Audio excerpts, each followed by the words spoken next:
In 1896, a European power invaded Africa expecting an easy conquest. They had modern rifles, artillery, and the full confidence of a continent that had spent the entire century carving Africa up like a piece of meat. Britain had taken Egypt, France had taken West Africa, Belgium was slaughtering millions in the Congo, and Italy looked at the ancient African empire of Ethiopia and assumed it would fall like all the rest. What happened instead was one of the most humiliating military defeats a European nation has ever suffered. Not in a war of attrition, not over years, but in a single day. An African army did not just resist the Italians, it annihilated them. Thousands of European soldiers killed, thousands more captured and marched away as prisoners of a black emperor, an entire colonial army destroyed on the field. And this victory was so complete, so undeniable, that Europe was forced to do something it never wanted to do: recognize a black African nation as a sovereign, equal power.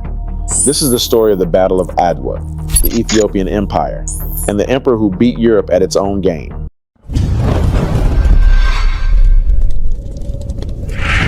And the biggest question of all is not how they won. It's why you were never taught that they did.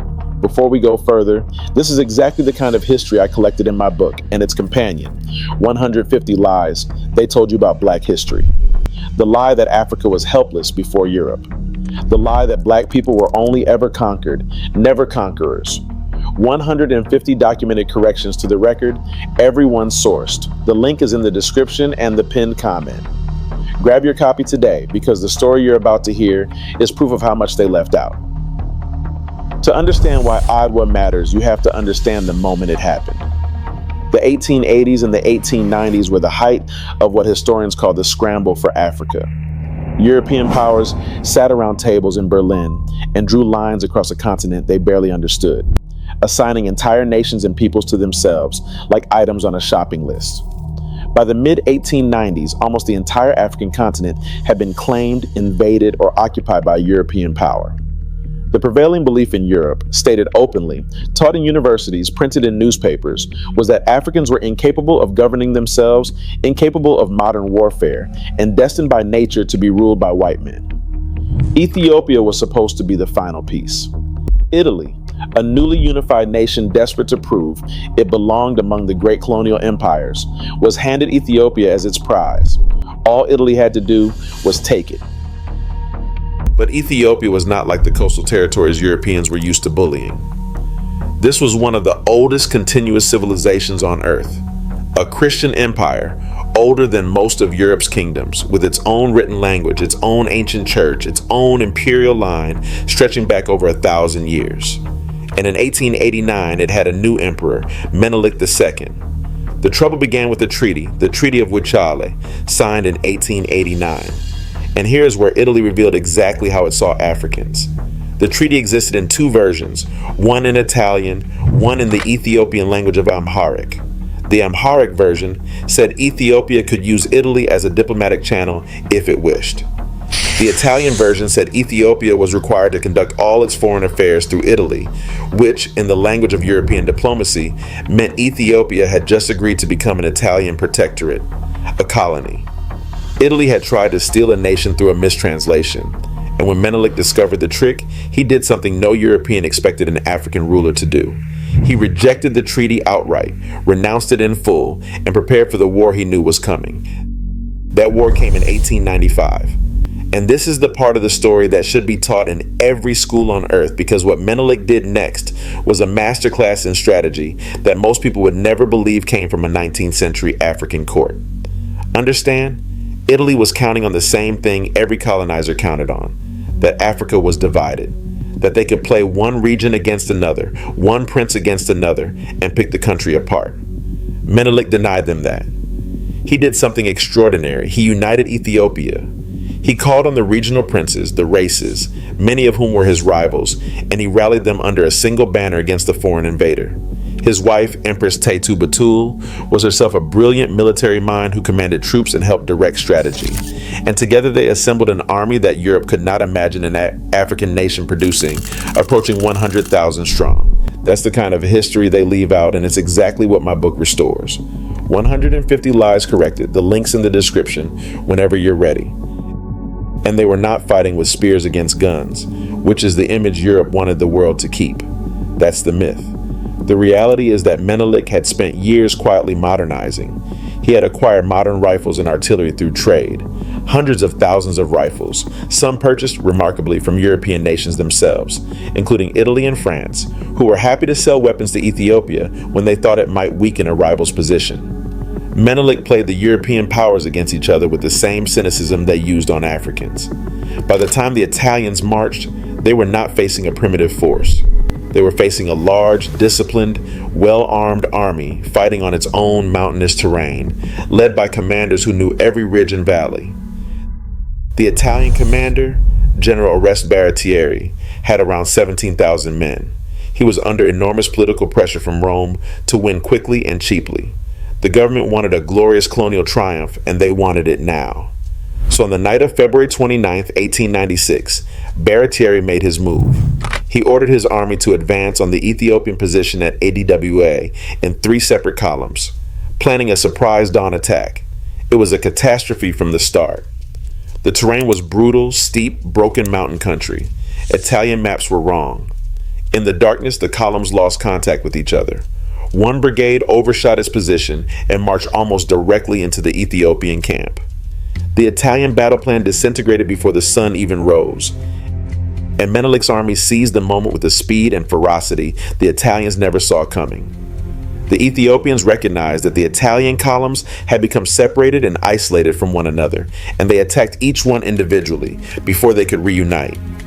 What was supposed to be a coordinated Italian assault became 3 separate massacres.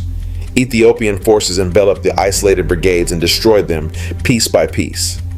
Menelik, Tetu, and commanders like Ras Alula and Ras Makanan directed a battle of overwhelming force and precision. By the afternoon of March 1st, 1896, a single day, it was over. The Italian army was shattered and in panicked, desperate retreat back toward the coast. The numbers tell you just how total it was. Of the 17,000 Italian and Allied troops, roughly 7,000 were killed, around 1,500 were wounded, and approximately 3,000 were captured, taken prisoner by the Ethiopian army. Nearly the entire invading force was killed, wounded, or captured in the span of hours. It was, by any measure, one of the most crushing defeats a European colonial power suffered in the entire age of empire, and it was delivered by an African army defending its homeland. When the news reached Italy, the government of Prime Minister Francesco Crispi collapsed. There were riots in Italian cities. The nation that had marched to Africa dreaming of empire was plunged into humiliation and political chaos. But the battlefield victory, as staggering as it was, is not even the most important part. What Menelik did afterward is what makes him one of the great strategic minds of the 19th century. He had the Italian colony of Eritrea sitting right there, its army destroyed, defenseless. He could have marched in and taken it. His commanders wanted to, and Menelik said no. He understood something that the hotheads didn't. If he humiliated Italy too far, if he tried to push Europe off the continent entirely, the other European powers would unite against him and bring their full weight down on Ethiopia. So instead, he negotiated from a position of absolute strength. In October of 1896, Italy signed the Treaty of Addis Ababa. Italy was forced to completely tear up the fraudulent Treaty of Wuchale, and, this is the historic part, recognize Ethiopia as a fully independent sovereign nation, not a protectorate, not a territory, a sovereign equal, acknowledged as such by a European power, at the very peak of the age when Europe claimed the right to rule the world. Ethiopia became the one African nation that fought the scramble for Africa and won. The single country that Europe could not colonize. And for the next several decades, Ethiopia stood as living proof that everything Europe said about African inferiority was a lie, because an African emperor had met a European army in open battle and destroyed it. So now we arrive at the real question. If this happened, and it absolutely happened, it is one of the best documented battles of the era. Why did you grow up never hearing about it? Why is the Battle of Adwa not taught alongside the other great military upsets of history? And the answer is the same answer this channel comes back to again and again. Adwa was erased because Adwa was dangerous. A black African nation crushing a white European army did not fit the story Europe was telling the world, the story that justified the entire colonial project, the story that said Africans needed to be conquered for their own good. Some European writers were so disturbed by the defeat that they tried to argue Ethiopians weren't really black, weren't really African. Anything to explain away the fact that a European army had been beaten by Africans. The victory had to be minimized, footnoted, and forgotten. Because remembering it meant admitting the whole justification for colonialism was a lie. And think about what Adwa meant to black people everywhere. For generations, Ethiopia and the memory of Adwa became a symbol of freedom and possibility across the entire African diaspora, from Pan-African movements to the Rastafari faith, to black soldiers and thinkers across the Americas who pointed to Ethiopia as proof of what black people could achieve when they were united and free. Adwa wasn't just an Ethiopian victory. It was a victory that belonged to black people everywhere, which is exactly why the people who wrote the textbooks made sure it disappeared from them. So let's set the record straight, the way it should have been taught all along. In 1896, the ancient empire of Ethiopia, led by Emperor Menelik II and Empress Tetu, united a nation, out-strategized a European power, and destroyed an invading Italian army in a single day at the Battle of Adwa. They killed thousands, captured thousands more, forced Europe to recognize their sovereignty, and became the one African nation that could not be colonized. That is not a story of victims. That is a story of one of the great empires of the modern world, doing what Europe swore Africans could never do, and it is yours. This is exactly the history they buried, the empires, the victories, the proof that Africa was never what they told you it was, and it is what I documented in 150 Lies They Told You About Black History and its companion volume. 150 corrections to the record, everyone sourced, the receipts for every argument you will ever have with someone who thinks Africa contributed nothing and conquered no one. The link is in the description and the pinned comment. Get your copy today, because the people who erased Adwa are counting on you never finding out it happened. Share this video with somebody who was taught that Africa was only ever conquered. Show them Adwa. Subscribe to Black Journals for the history they buried. Hit the like button so this reaches more people, and drop a comment and tell me, had you ever heard of the Battle of Adwa before today? Be honest. Thank you for watching. Thank you for carrying this history, and I will see you in the next one.